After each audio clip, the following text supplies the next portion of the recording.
Apa dah jadi? Apa dah jadi? Apa dah jadi? Assalamualaikum dan hai semua. Saya Aisyah dari Surat Cicau dan anda sedang menonton segmen Apa Dah Jadi? Episod pertama untuk bulan Disember. Kali ini pada segmen Apa Dah Jadi episod 57, saya akan mengedekankan 3 isu semasa yang anda perlu ambil tahu. Seperti yang pertama, penerima e-Belia Ramah tak layak untuk mohon e-Madani. Yang kedua, TNG RFID tarikh luput pada 31 Januari 2024. Dan yang ketiga, rakyat Malaysia boleh ke China tanpa visa selama 15 hari. Penerima e-Belia Ramah tak layak untuk mohon e-Madani. Apa dah jadi? Baru sahaja Pemex kita umumkan pemberian RM100 dalam kredit e-dompet untuk lebih 10 juta rakyat Malaysia mulai 4 Disember 2023. Tapi ada 5 perkara yang anda perlu ambil tahu. Pertama, golongan yang layak memohon e-Madani ni syarat-syarat dia adalah seperti warga negara Malaysia dan mencapai umur 21 tahun ke atas pada tahun 2023 dan merupakan penerima sumbangan tunai rahmah atau mempunyai pendapatan berjumlah RM100,000 dan ke bawah setahun. Kedua, tempoh e-Madani dijalankan. Tempoh tuntutan tu daripada 4 Disember 2023 sehingga 20 Februari 2024. Lepas tarikh akhir ni, baki kredit e-Madani yang tidak digunakan akan luput secara automatik daripada e-dompet pemohon.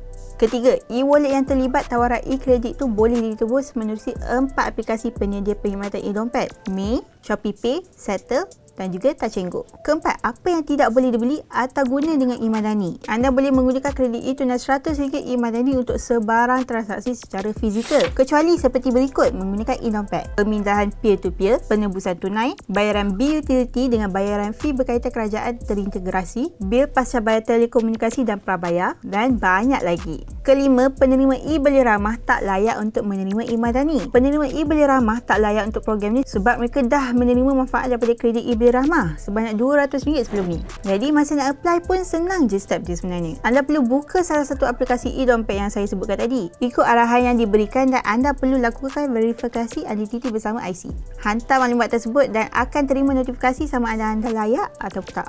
E-Madani hanya boleh digunakan secara fizikal sahaja. Jadi kalau anda tak dapat bantuan STR, anda masih layak untuk mohon e-Madani. TNG RFID tarikh luput pada 31 Januari 2024. Apa dah jadi? TNG Digital telah mengeluarkan kenyataan tentang isu berkaitan adanya tarikh luput pelekat RFID yang ditampal di kenderaan. Mereka juga jelaskan yang ianya hanyalah satu salah faham. Yang sebenarnya pihak TNG Digital ni sedang adakan kempen pembaruan pelekat TNG RFID kepada peserta program rintis tahun 2018 sebab terima laporan pelekat dah mula lusuh. Pengguna yang terlibat boleh beli yang baru pada harga promosi untuk gantikan dengan yang lama. Jadi sebab itulah pelekat yang lama perlu dimasukkan supaya benda ni tak berlaku.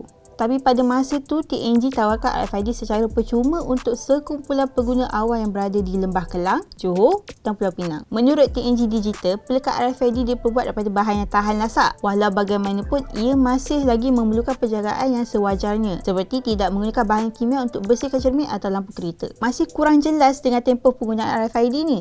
TNG kata tak ada tarikh luput. Kasem kata purata ketahanan penggunaan ni selama 5 tahun. Tapi anda kena jaga betul-betul lah supaya RFID tu tak mudah rosak.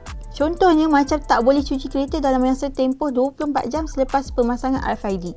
Pelekat tu pun janganlah cabut. Elakkan penggunaan bahan kimia di sekitar tempat anda lekat RFID. Jadi anda boleh tarik nafas lega kalau anda ni pengguna RFID dalam masa 5 tahun ni. Sebab tak perlu risaukan tarikh luput yang berakhir hujung bulan Januari depan.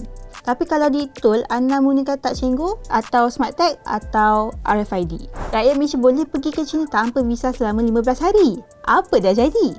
Melalui dasar pengecualian visa yang diumumkan China, rakyat Malaysia akan dapat menikmati 15 hari perjalanan tanpa visa ke China bermula 1 Disember 2023 hingga 30 November 2024. Ini adalah untuk menggalakkan pertukaran sesama rakyat antara China dan Malaysia. Polisi pengecualian visa ni hanya terpakai untuk pemegang pasport biasa Malaysia yang pergi ke China untuk perniagaan, pelancongan, melawat saudara mara dan transit selama tidak melebihi 15 hari. Tapi untuk mereka yang tak memenuhi syarat dan had masa seperti yang disebutkan di atas, masih perlu mendapatkan visa sebelum masuk ke China. Kerajaan Malaysia juga ada bagi pengecualian visa selama 30 hari untuk rakyat China dan India ke negara ni mulai 1 Disember 2023. Ia adalah sebagai perkongsian strategik hubungan dua hala.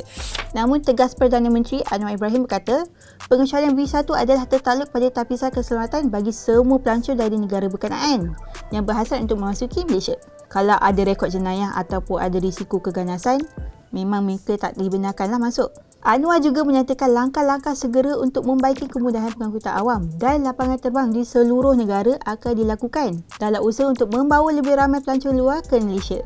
Menarik juga dapat bercuti ke China tanpa perlukan visa. Saya ni dah lama teringin nak pergi ke China, nak pergi ke bandar yang unik macam Chongqing. Cuba komen pandangan anda pula tentang perkara ni. Sampai di sini saja untuk perkongsian saya dalam video hari ini. Seperti biasa, kalau anda ada apa-apa pendapat atau persoalan, sila komen kat bawah. Tak lupa juga untuk like dan subscribe saluran YouTube Suria Aisyah BM. Follow kami juga di media sosial lain seperti Facebook, X dan juga TikTok. Saya Aisyah dari Suria Aisyah. Kita jumpa lagi. Bye!